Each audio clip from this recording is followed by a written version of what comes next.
On March 28, 2014, I was in a severe car accident that left me with no feeling or movement in my right leg.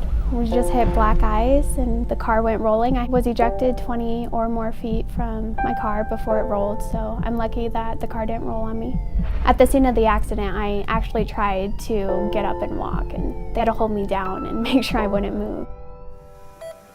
I was first admitted to the hospital in Gillette, Wyoming for my initial surgeries. It was extreme.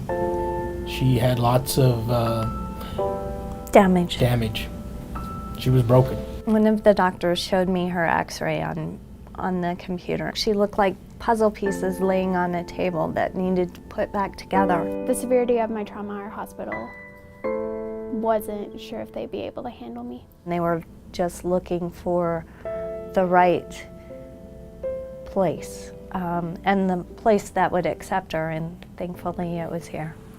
They said, "You're going the best place you could go. This is where you need to be."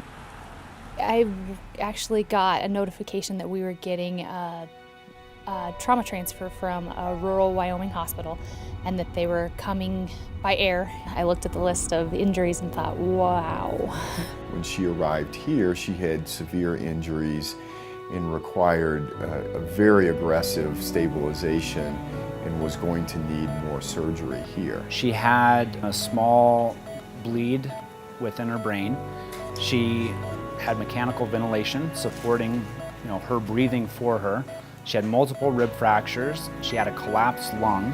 Her liver had a laceration. Both kidneys were injured. Her spleen was injured. Her pelvis was, as a bony structure, was completely unstable. When her pelvis broke, this entire half of her pelvis, including, this is her hip socket where her thigh bone would have been, separated out an inch to an inch and a half away from her spine in the accident. And this is one of the worst pelvis fractures that I have ever seen.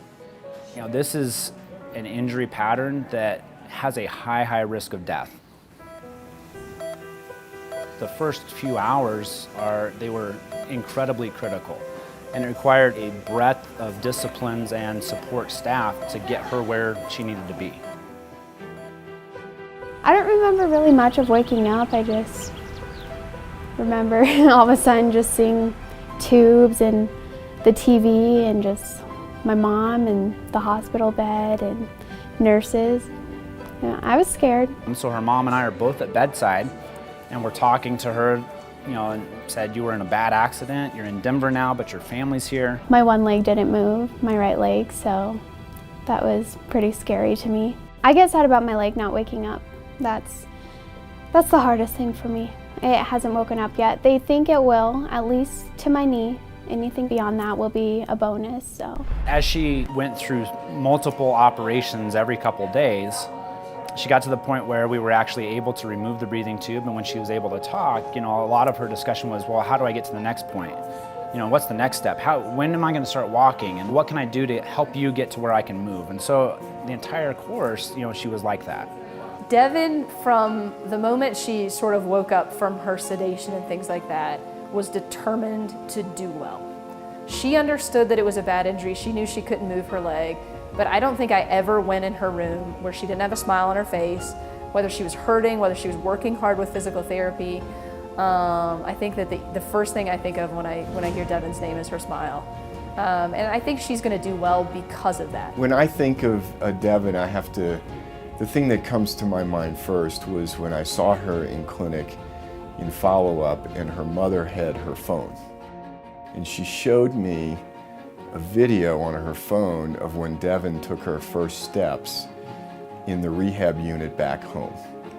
And it brings to mind that I think Devyn is one of the bravest, most courageous people I've ever met. When Dev took her first steps with her brace, it was surreal. Just like when she was a baby and she took her first steps. That's almost the same experience again. She's a courageous young lady.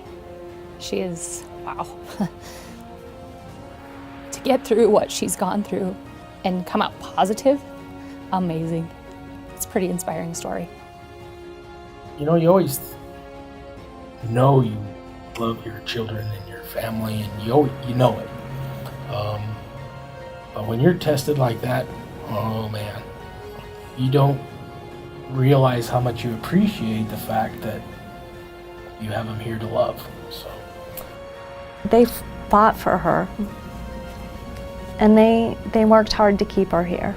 Words truly can't express the gratitude, the depth that we feel. Looking at myself, I wouldn't say that I'm amazing, but if it wasn't for all the doctors and the nurses and the response teams, I don't think I would still be here. They keep me going because they saved me, so I shouldn't give up now with how hard they worked for me. Every time someone asks me, I'm saying, oh, I'm gonna walk again. Like, I don't care what anyone says, I will find a way to walk again.